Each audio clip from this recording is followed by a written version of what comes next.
हम आपके करीब आ गए हैं, आप हमारे करीब आ गए हैं। मैं आपको मुबारकबाद देता हूं कि आबाद घाट में मुझे मालूम हुआ कि आपके सांसद, आपके एमपी तारिक अनवर साहब और महबूब साहब गए थे, तो आपने उनसे सवालात किए कि क्यों डेवलपमेंट का काम नहीं हो रहा है। मैं आपको मुबारकबाद देता हूं कि आपने अपने विधायक और सांसद से सवाल किया। सवाल करने वाले का नाम मजलिसी है, नहीं डरने वाले का नाम मजलिसी है। मैं आपको मुबारकबाद देता हूं कि आपने अपने सांसद और विधायक से सवाल किया।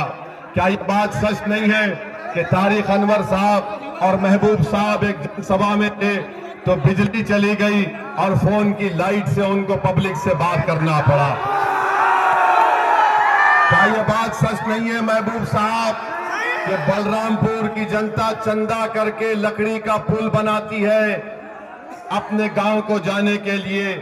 तो बताओ, हम आपको बताना चाह रहे हैं और महबूब साहब से पूछना चाह रहे हैं, ये कौन सी आपकी कम्युनिज्म की आइडियोलॉजी है कि बलरामपुर की जनता गरीब है, आप और आपका भाई दौलतमंद होता जा रहा है? ये कौन सा कम्युनिज्म है, हमको बताओ।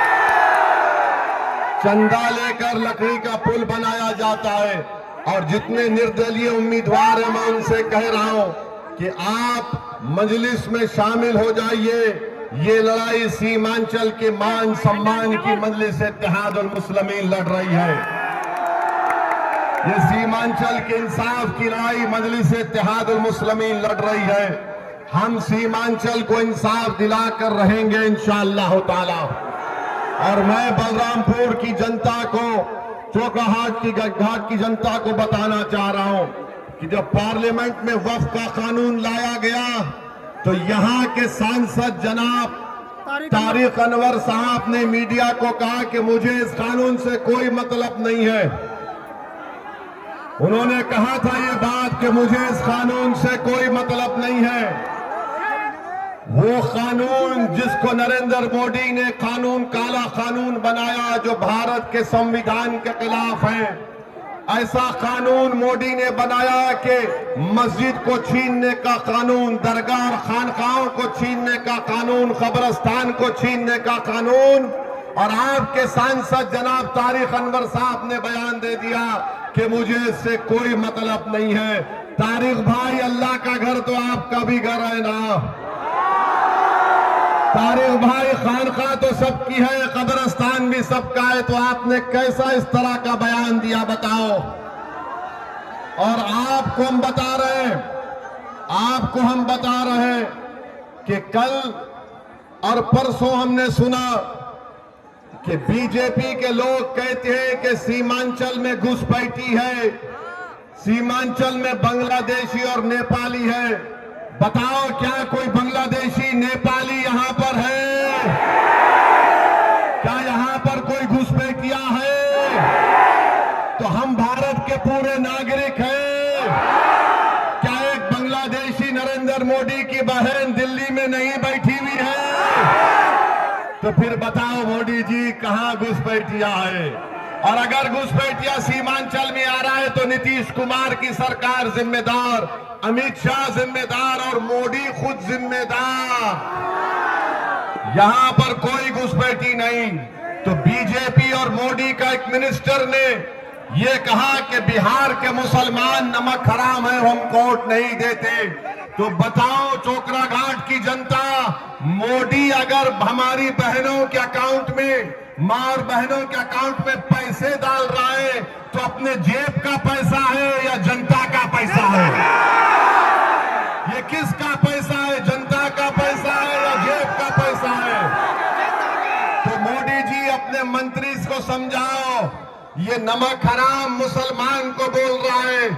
जब अंग्रेजों को भारत के मुसलमानों ने, हिंदुओं ने, दलितों ने मिलकर भगाया था, उस वक्त आरएसएस के नेता अंग्रेजों के तलवे चाट रहे थे। जो आज हमको नमक हराम कह रहा है, वो अंग्रेजों की नमक हलाली कर रहे थे और हम अंग्रेजों की नींद हराम करके उनके खिलाफ फतवा देकर हमने भगाया। बताओ मेरे अजीज दोस्तों और बुजुर्गों, ये बीजेपी और भाजपा कहती है।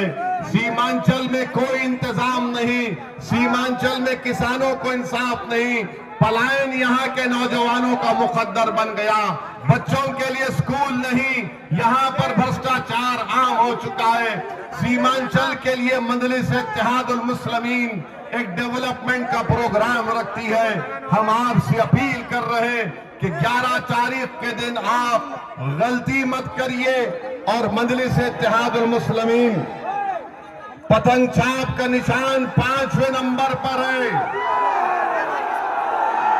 5वां नंबर, ये 5 को जब आप बंद करेंगे तो मुट्ठी बनता है।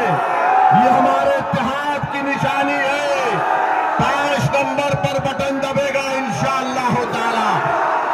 मेरे अजीज दोस्तों और बुजुर्गों, हम आपको एक और बात बताना चाहते हैं, वो ये है कि मोदी ने घुसपैठी कहा, उनके मंत्री ने नमक हराम कहा, तो तेजस्वी ने हमको क्या कहा मालूम आपको? तेजस्वी ने हमको कहा कि ओवैसी एक्सट्रीमिस्ट है, जिसको हिंदी में उसको अलगाववादी कहते हैं। अब आप बताइए हम क्या अलगाववादी हैं? और फिर हम आपको बताते हैं तेजस्वी ने ये क्यों कहा।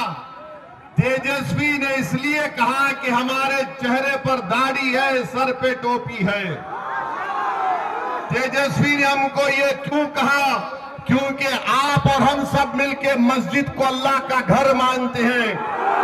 तेजस्वी ने हमको इसलिए कहा क्योंकि हम अल्लाह के आगे सजदा करते हैं, इन जालिमों के सामने सजदा नहीं करते। तेजस्वी ने हमको अलगाववादी इसलिए कहा क्योंकि हम उसके बाप के सामने झुकते नहीं, उसके बाप से लड़कर हासिल करेंगे सीमांचल का। हमारी मां और बहनें सर पर दुपट्टा रखती है या हिजाब पहनती है, तो तेजस्वी के नजर में सब के सब एक्सट्रीमिस्ट अलगाववादी है। अरे बताओ तेजस्वी, अगर एक जमीन व आसमान के खालिक की इबादत करना अगर अलगाववाद है क्या आप तमाम लोग रसूल अल्लाह सल्लल्लाहु अलैहि वसल्लम के उम्मती और गुलामों के गुलाम हैं? क्या आप रहमतुल लिल आलमीन को अपना आका मानते हैं? तो तेजस्वी हम सबको कह रहा है कि अलगाववादी है। तो ये आपको पैगाम दे रहा हूं कि तेजस्वी और मोदी को, अमित शाह को और नीतीश कुमार को आपको जवाब देना है। क्या जवाब होगा 11 तारीख के दिन? पतंग छाप को बटन दबेगा? क्या आप मजलिस का साथ देंगे? क्या आप मान सम्मान की लड़ाई में सीमांचल का हमारा साथ देंगे? और हमको अपनी, और तेजस्वी कहता है कि ओवैसी अलगाववाद है। आराम से ऐसा हिलना जो है ना, वो महबूब साहब को हिलाओ जरा। और तेजस्वी जो है महबूब साहब को, तो महबूब साहब जो आइडियोलॉजी के आते हैं वो अल्लाह को नहीं मानते, वो किसी भगवान को भी नहीं मानते, मगर तेजस्वी उनको अपने करीब बिठाकर बोलता है कि तू मेरा भाई है और हम उसके क्या हैं, दूल्हे भाई हैं। आप बताओ, जो दहरिया है, भारत के संविधान में आपको इजाजत है कि आप किसी ईश्वर को माने, अल्लाह को माने, किसी को नहीं माने, मगर जो अल्लाह को मानता है उसको तेजस्वी कहता है अलगाववाद है। तो आपसे हम अपील कर रहे हैं कि इन जालिम ताकतों को आपको जवाब देना है। ये सीमांचल की लड़ाई मजलिस लड़ रही है और आपसे हम अपील कर रहे हैं कि आप अपने इत्तेहाद को मजबूत रखिए, अज़बियत का शिकार मत होइए। भाई बैठ, चाचा बैठ जाइए ना, बैठ जाइए, सब अपने बच्चों को बुलाएंगे, छोड़ दीजिए।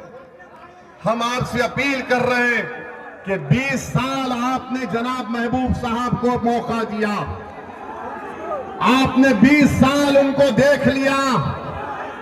अब ए भाई छोड़ दो ना। अब आपसे अपील कर रहे हैं कि क्या आप 20 साल से जो काम करेंगे वो करेंगे या आदिल को वोट डालेंगे? हमारी मां और बहनें, अब वो काम मत करिए। बिजली लाना किसानों का फायदा कराना है, सीमांचल की जनता से इंसाफ करना है, आपकी सियासी क़यादत को मजबूत करना है। जो मोदी ने काला कानून बनाया उसके खिलाफ हमको वोट देना है। तेजस्वी ने जो हम पर इल्जाम लगाया उसके खिलाफ आपको अपने बटन दबाकर बटन छाप को कामयाब करना। आप करेंगे क्या? आप हमारा साथ देंगे? तो हमारी मां और बहनों को बता रहा हूं, हमारी मां और बहनों सुन लो, सीमांचल में सबसे ज्यादा, पूरे बिहार से सबसे ज्यादा जब एक मां अपनी कोख में 9 महीने बच्चे को रखकर पैदा करती है तो 50% मृत्यु दर होती है। जो बच्चा मां की कोख से पैदा होता है 50% मर जाते हैं। 90% हमारी माएं अस्पताल नहीं होने की बिना पर घर में बच्चे को पैदा करती है। तो कब तक हम इस नाइंसाफी को बर्दाश्त करेंगे? आइए एक नए दौर का आगाज करना है, एक नई तारीख को आपको रकम करना है। असदुद्दीन ओवैसी आपका भाई है, असदुद्दीन ओवैसी आप पे मर मिटने वाले का नाम है। मैं ना तेजस्वी की बात से डरने वाला हूं, ना मैं मोदी अमित शाह की ताकत को देखकर मरू होने वाला हूं। मेरे भाई, ये लड़ाई हमारे हक की है, ये लड़ाई हमारे नौजवानों के मुस्तकबिल की लड़ाई है। आपसे अपील करते हैं कि आप आइए और मंजलिस के उम्मीदवार जनाब आदिल हसन साहब को आप कामयाब करिए, अपना वोट दीजिए, बटन छाप पर बटन दबाइए। जितने लोग यहां पर आए हाथ उठाकर बताइए कि बटन छाप को वोट पड़ेगा। हाथ उठाकर बताइए हमारी मां और बहनें भी कि बटन छाप को आप वोट देंगे। बहुत बहुत शुक्रिया, अल्लाह आपको सलामत रखे। हमको जाने का रास्ता दे दो, हमको जाने का रास्ता दे दो और महबूब का रास्ता बंद करो, तेजस्वी का रास्ता बंद करो। शुक्रिया। आप जाने दीजिए, सर को जाने दीजिए, दूसरी जगह भी प्रोग्राम में जाना है, जाने दीजिए, रास्ता दीजिए।